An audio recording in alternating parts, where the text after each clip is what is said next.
일부 한국인들 입장에서는 자기네들 전쟁 가해자인데 대단히 피해자 코스프레 하고 있네 라는 식으로 말하고 있지만 그건 아이들의 관점에서 아이들을 다루고 있는 작품이잖아요. 거기다까지 꼭 가해자 피해자의 어떤 재단을 해야 할 필요가 있을까? 하야오가 전쟁을 혹은 다카하다 이사가 전쟁을 옹호하거나 주장하는 건 일도 없거든요. 그렇다고 한다면 그 안에서도 가해자들 무리 안에서도 당연히 피해자가 있을 수 있는 거고 그 내부 안에서도 그렇잖아요. 피해자들 무리 안에서도 또 가해자가 있을 수 있는 거잖아요. 하야오 세계 혹은 지브리의 이 거장들의 세계의 핵심적인 것들은 꼭 단순하게 한 면만 있다라고 주장하지 않는 거예요. 근데 뭐든지 단순해질 때 가장 큰 문제는 한 면만을 주장할 때예요. 반드시 그러해야 돼. 근데 현실은 적당히 나쁘고 적당히 좋은 면도 있고 그 가운데 적당히 좋은 사람들도 있고 하지만 대부분 좋은 사람이 모이는 것 같지만 한두 명 꼭 항상 이상한 사람도 껴있고 그런 것이 현실이잖아요. 그런 것이 현실임을 항상 모든 작품마다 강조해서 반복적으로 그려주고 있는데 이걸 어떤 프레임으로 딱 재단해서 적용하는 것은 단순한 1차원적인 생각이 아닌가라는 생각이 들 때가 있습니다.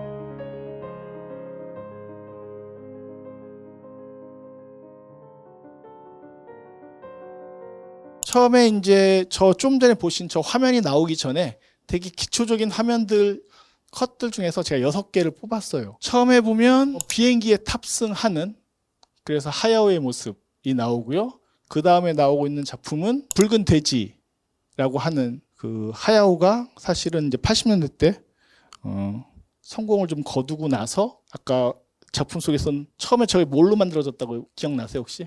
어떤 형식이었는지? 단편으로 만들었던 거예요. 그러니까 사실 되게 개인적으로 만들고 싶어 하는 것들 중에 하나가 저 붉은 돼지라는 작품이었었고 어떻게 보면 하야오의 가장 뭐 나중에 바람이 분다라든가 혹은 그대들은 어떻게 살 것인가 같은 것들이 자전적 배경들이 더 많은 작품으로 언급되고 있긴 하지만 제 생각에는 붉은 돼지야말로 하야오의 어떤 사적 비전이 가장 많이 들어가 있는 작품 중에 하나라고도 얘기를 해볼 수가 있을 것 같아요. 그래서 이 영화의 시작은 공교롭게도 이렇게 붉은 돼지의 이미지를 차용하기 위해서 굳이 저 빨간 비행기에 타는 하야오의 모습을 보여줍니다. 그리고 하야오 작품의 되게 주된 이미지죠. 제가 그 네이버에 보면 제가 쓴 하야오 글이 있는데 거기에서 보면 되게 주목해서 얘기했던 것 중에 하나가 난다는 이미지. 하야오 애니메이션에서 항상 날아요. 되게 전기적인 사실이 있는 바람이 분다라든가 뭐 이런 데서도 비행기를 타고 나르는 그런 장면들이 관찰적으로 등장하는 장면들도 있지만 실제로 많은 주인공들 소년 소녀 혹은 돼지까지도 저렇게 나는 장면들이 있습니다. 이건 센가 치로의 행방불명에서 하쿠 용이었었죠. 알고 봤더니 하쿠를 타고 센이 저때는 이제 센이었죠. 아직 치로로 돌아오진 않았으니까 센이 저렇게 타고 오는 장면이었었고요. 이건 마녀배달부 키키라고 하는 초이작 중에 하나죠. 실사 영화로도 나와 있어서 넷플릭스에 올라와 있는데 진짜 일본 애니메이션을 대부분 실사 영화로 보는 것은 끔찍한 일이라고 저는 생각을 합니다.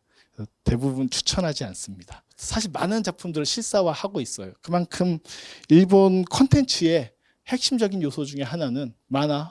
여기서 이제 번역되어 있는 게 만화랑 애니메이션을 구별했죠. 만화는 이제 북, 책의 형태로 되어 있는 것들을 얘기하고 저희는 이제 만화책 시장은 거의 다 멸망했지만 대신 이제 웹툰 시장으로서 모든 것들이 전환되어 있는 상태라고 볼 수 있을 것 같은데 일본은 지금도 책으로 엄청나게 많이 나와. 뭐 교단사라든가 이런 대표적인 출판사들에서 여전히 만화책을 많이 내고 있고 그것은 여전히 잘 팔리고 있습니다. 그렇게 책으로 있다라는 거, 뭐 워낙 한국 이제 책 시장이 다 멸망전으로 가고 있으니까 안타깝긴 합니다만 일본은 그래도 여전히 책에 대한 종이에 대한 존중감이 좀 있긴 있어요. 마녀배달부 키키라는 작품인데 저는 뭐 소녀의 전형적인 성장담인 동시에 키키가 일정한 나이가 되면 마녀가 정식 마녀가 되기 위해서는 자기가 살던 곳을 떠나서 다른 마을에서 거기서 정착해야 된다는 어떤 미션이 있는 거죠. 그래서 그 미션을 위해서 키키가 다른 마을을 찾아가게 되는 과정이에요. 거기서 얻게 되는 직업이 마녀임에도 불구하고 이런 부분들은 이제 정말로 재밌는 상상력이에요. 물론 원작이 있기도 하지만 배달부가 되는 거죠. 뭐 요즘 식으로 따지면 택배 기사가 되는 거예요. 그렇게 되는 얘기들. 그러면서 겪게 되는 소녀의 마을 속에서의 좌충 우돌 성장담. 그리고 80년대에 뭐 너무나 성공적으로 어떻게 보면 지브리의 캐릭터의 본성을 만들었다고 볼 수 있는 이웃집 토토로라는 작품인 거죠.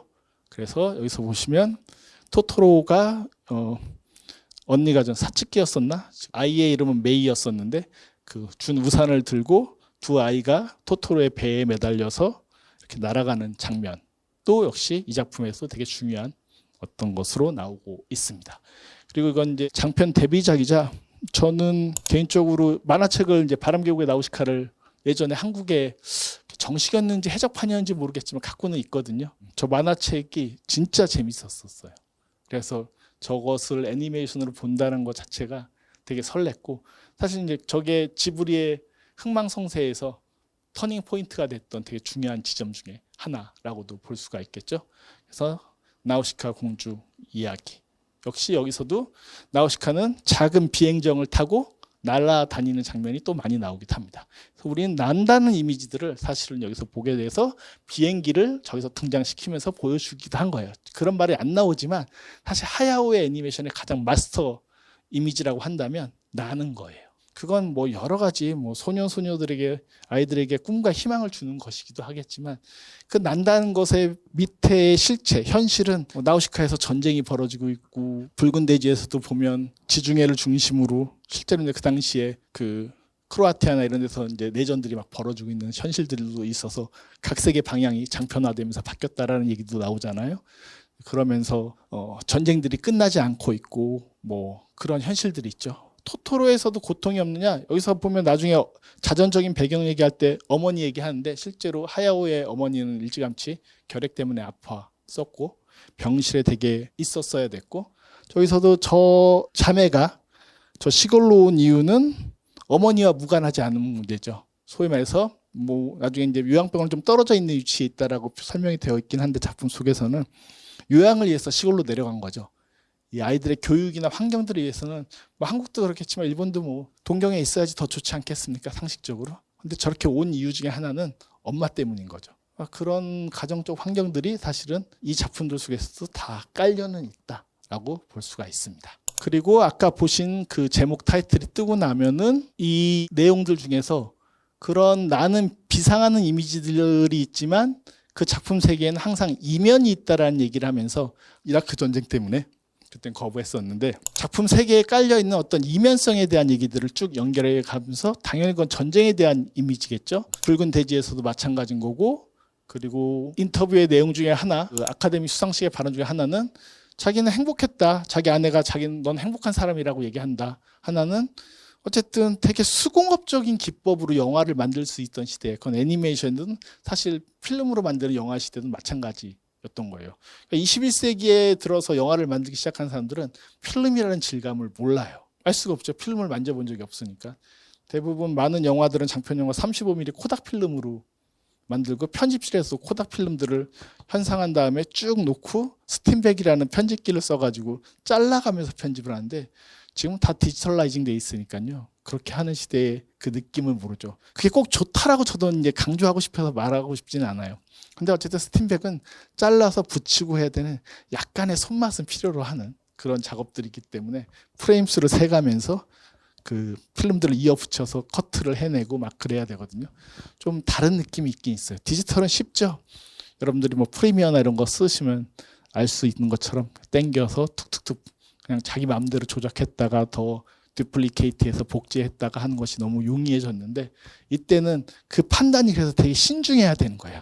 잘랐는데 저 자르면 안 될 것 같아. 다시 찾아가지고 다시 붙여가지고 또 테이프 칠하고 뭐 이래야 되거든요. 그런 느낌들 시대 때 했다. 어떻게 보면 뭐 되게 장인스럽고 예술가스러운 뭐 과거의 어떤 습성이라고 볼 수 있는데요. 본인 하야오 자체는 그런 것들을 되게 좋아하는 사람이면 분명하다는 것이 오늘 보신 다큐멘터리 곳곳에서도 드러나지 않나 싶은 생각이 듭니다. 그리고 그 다음에 하는 게 또 그 내용이 있었죠. 자기네 나라가 다시 일본이죠. 일본이 전쟁을 하지 않았다. 지난 내가 작업을 했던 50년 동안. 그래서 그게 되게 기분이 좋다. 하지만 전쟁에 대한 기억은 하야오 작품, 모노노케 히메가 됐든 아니면 이건 이제 소비 문화로 인한 탐욕, 가오나시가 샌을 따라다니는 되게 유명한 장면 중에 하나죠. 그런 것들이 계속 현실에 있다. 그래서 하야오 작품은 겉으로 보기에는 되게 낡고 행복해 보이는 이미지들이 표면적인 마스터 이미지로 등장해 있긴 하지만 그 이면성에는 항상 전쟁, 어떤 소비 문화로 인한 폐해, 현실성 같은 것들을 절대로 외면하지 않는 감독이다라는 것들이 되게 중요한 키워드 중에 하나이고, 아마 많은 분들이 하야오 작품을 좋아하는 건 뭐 환경 문제 뭐 이런 것들도 다 마찬가지겠지만 사실은 항상 이면성이 있는 거죠. 동시에 그건 양면적이라고도 할 수 있고 그것들을 어떻게 바라볼 것인가라는 것들이 복잡하게 얽혀 있는 세계를 그리고 있다. 그래서 하야오의 작품은 소녀들을 위한 애니메이션인 것 같지만 보고 있다 보면 엄청나게 철학적이고 엄청나게 심오하고 여러 가지를 생각해 볼 수밖에 없는 그런 위치의 작품들로서 다가오고 있다라고 할 수가 있는 것 같습니다. 타이틀 시퀀스 세 번째 얘기는 재해 같은 이미지들도 많죠. 이건 그대들은 어떻게 살 것인가에서 그 여자 주인공을 데리고 그 남자 애가 뛰어가는 장면이었었고요. 그래서 뒤에 그대들은 어떻게 살 것인가가 나오는데 앞에도 저렇게 툭 타이틀 시퀀스에서 튀어나온 장면들이 있기도 있어요. 이건 이제 벼랑이의 포뇨에서 엄마가 터프하게, 하야오의 성인 여성들은 대부분 터프해요. 엄마들은 되게 강해요. 근데 실제로 하야오 엄마는 그렇지 않았거든요. 그렇게 생각해 보면 하야오가 되게 욕망하거나 원하는 것들이 어느 정도 투영돼 있다라고 볼 수 있어요. 벼랑이의 포뇨의 어머니도 그렇고 실제 전기적 영화 바람이 분다라든가 그럴 때 이제 부인이 되는 인물이 결국 병이 들어서 요양을 해야 되는 것으로 결론에 치닫게 되고, 그대들은 어떻게 살 것인가에서는 그 태평양 전쟁 때 저희로서 이제 2차 세계대전이죠. 일본은 1941년도에 미국을 건드리면서 이제 전쟁에 참여하게 되니까 본격화되니까 태평양 전쟁이라고 이제 자막에서 나오는데, 그때 당연히 도쿄나 이런 데 폭탄이 떨어져 가지고 엄마가 있는 병원이 불타는 장면으로 시작이 되죠. 그러니까 그렇게 마이토가 그런 것들이 있는데, 어쨌든 그런 전쟁의 이미지들이 있는 반면에 사실 많은 여성들, 예를 들어서 천공의 성 라푸타에서 그 해적에 해당되는 마녀 할머니 같은 경우도 보면 대단히 터프한 할머니로서 등장을 하죠. 그게 하야오가 약간은 반대급부로 쓰는 여성적인 이미지들이 있어요. 이쁘게도 그릴 때도 있지만 하야오의 여주인공은 저는 1000m 밖에서도 알아볼 것 같아요. 다 비슷해요. 그 느낌은 사실은. 그럼에도 불구하고 좀 더 강한 어떤 여성적 자아의 이미지들을 한편으로는 투영시키고 있다는 것도 벼랑이의 포뇨 같은 작품에서는 찾아보실 수 있을 것 같아요. 그래서 맨 마지막에 그 소스케의 어머니하고 그 포뇨의 어머니, 어떤 바다의 신이죠. 이렇게 서로 대화하는 장면도 보면 남자들이 끼어들지 않아요. 아버지들은 배제돼 있어요. 그 세계에서. 엄마들끼리 서로 협의해가지고 정리를 하면서 영화가 엔딩으로 끝나버리게 되거든요. 그런 부분들도 좀 눈여겨보실 만한 요소가 있지 않을까 싶은 생각이 듭니다. 그리고 이건 이제 폭격 직후에 동경의 상황들. 실제로 지브리 스튜디오의 유명한 아까 인물이라고 했던 다카하다 이사오의 초기작 중에 하나인 뭐였었지? 제목이 까먹었다. 그 남매가 전쟁 동안 버려지는 얘기, 반딧불의 묘 같은 경우 보면 전쟁 직후에 아이들이 어떻게 그 현실 속에서 결국 죽을 수밖에 없나라는 것을 보여주고 있어요. 물론 이제 그런 작품들이 나올 때마다 일부 한국인들 입장에서는 자기네들이 전쟁 가해자인데 대단히 피해자 코스프레 하고 있네 라는 식으로 말하고 있지만, 그건 아이들의 관점에서 아이들을 다루고 있는 작품이잖아요. 거기다까지 꼭 가해자 피해자의 어떤 재단을 해야 할 필요가 있을까? 하야오가 전쟁을 혹은 다카하다 이사가 전쟁을 옹호하거나 주장하는 건 일도 없거든요. 그렇다고 한다면 그 안에서도 가해자들 무리 안에서도 당연히 피해자가 있을 수 있는 거고, 그 내부 안에서도 그렇잖아요. 피해자들 무리 안에서도 또 가해자가 있을 수 있는 거잖아요. 하야오 세계 혹은 지브리의 이 거장들의 세계의 핵심적인 것들은 꼭 단순하게 한 면만 있다라고 주장하지 않는 거예요. 근데 뭐든지 단순해질 때 가장 큰 문제는 한 면만을 주장할 때예요. 반드시 그러해야 돼. 근데 현실은 적당히 나쁘고 적당히 좋은 면도 있고, 그 가운데 적당히 좋은 사람들도 있고, 하지만 대부분 좋은 사람이 모이는 것 같지만 한두 명 꼭 항상 이상한 사람도 껴있고, 그런 것이 현실이잖아요. 그런 것이 현실임을 항상 모든 작품마다 강조해서 반복적으로 그려주고 있는데, 이걸 어떤 프레임으로 딱 재단해서 적용하는 것은 단순한 1차원적인 생각이 아닌가라는 생각이 들 때가 있습니다. 어쨌든 다시 돌아가서 말씀드리면, 저기 이웃집 토토로에서 자연들이 이제 이렇게 폐해가 된 다음에 회복에 대한 이미지들을 이제 보여주는 것들이거든요. 그래서 사실은 재난이라는 것이 있지만 그리고 회복의 과정들이 이 안에 깔려 있다라고 했을 때, 이웃집 토토로에서 가장 신기한 장면은 한밤중에 토토로가 나타나가지고 아이들과 함께 씨앗을 심어놓은 것들을 막 키우는 그런 장면이죠. 그게 으라차하면서 막 할 때 가장 활기 있고 생명력이 그냥 어떻게 뿜어져 나오는가라는 것을 보여주는 장면인 동시에 동심의 회복인 것 이상의 사실은 보는 사람들로 하여금 그 기운을 다 느끼게 해주는 그런 요소가 아닌가 싶습니다. 이거는 천국의 상 라푸타에서 결국에는 시타와 함께 라푸타에 올라가게 됐을 때 거기를 지키고 있는 로봇들이 있죠. 이 로봇들과 얘기를 하는데 로봇이 되게 무섭고 폭력적일 것 같지만 전혀 그렇지 않고 로봇이 오히려 주변의 새들이나 이런 것들과 같이 조화를 이루고 있는 그냥 일종의 가디언 역할을 하고 있었구나라는 것을 확인하는 그런 또 장면이기도 합니다. 자, 그러면서 이 작품 전반을 걸쳐서 제일 많이 나온 그 얘기 중에 하나가 애니미즘 이런 얘기들도 대단히 많이 나오는데 사실은 애니메이션이란 단어와 애니미즘이란 단어는 동일한 어원을 가지고 있습니다. 그게 바로 아니마라는 단어이고요. 이건 라틴어에서 파생된 단어예요. 라틴어로 영혼. 그래서 영혼이란 말이 계속 나오고 이 작품의 자연의 영혼이잖아요. 사실은 저 애니미즘과 애니메이션이라는 것은 둘 다 똑같이 물활론적인 태도인데 어떤 생물이나 생명체를 움직이게 만드는 게 애니메이션인 거고 그게 꼭 그림으로 그려서 하는 것이 아니라 뭐든지 움직이게 할 수 있습니다. 그래서 스톱 애니메이션도 애니메이션인 거고요. 애니메이션 종류도 엄청나게 많아요. 샌드메이션은 모래를 가지고 손으로 막 이렇게 연출하면서 하는 샌드메이션. 종종 애니메이션 영화 중에서는 샌드메이션이 오프닝 쇼로서 펼쳐지기도 하거든요.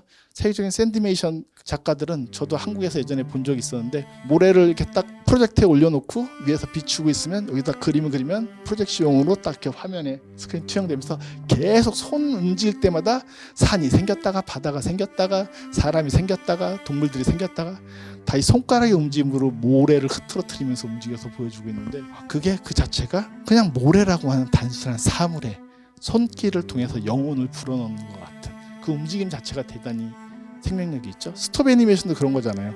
좀 오래 걸려 아까 봉준호 감독이 짜증을 냈다고 했던 것처럼. 그래서 인형들을 한 땀 한 땀씩 조금씩 움직이면서 찍게 되는 게 스톱 애니메이션인 거죠. 그래서 이제 제가 좀 가까이 있는 지인 중에 여기서도 강연을 했었던 박재범 감독이라고 있어요. 엄마의 땅, 그리샤와 숲의 주인인 그 박재범 감독은 잘은 모르시지만 여전히 매번 꾸준히 스톱 애니메이션 단편들도 만들고 계시거든요. 장편은 몇 년이 걸리는 일이고요. 우리는 아드마 스튜디오의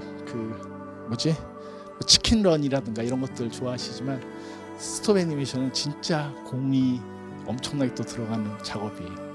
어쨌든 멈춰져 있는 것들, 죽어 있는 것들을 그런 영화적 기법으로 살려내는 그런 것.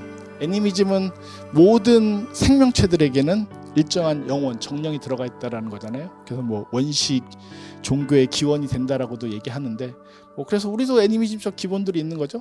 우리는 옥녀, 곰에게 애니미즘을 불어넣은 거잖아요. 그게 물론 토템 신앙이기도 하겠지만 그래서 곰 부족이 있었다라는 식으로 해석을 하기도 하겠지만 사실은 호랑이, 곰 이런 것들이 우리가 되게 상징적으로 생각하고 있는 애니미즘적 동물들에 해당된다고 볼 수가 있겠죠.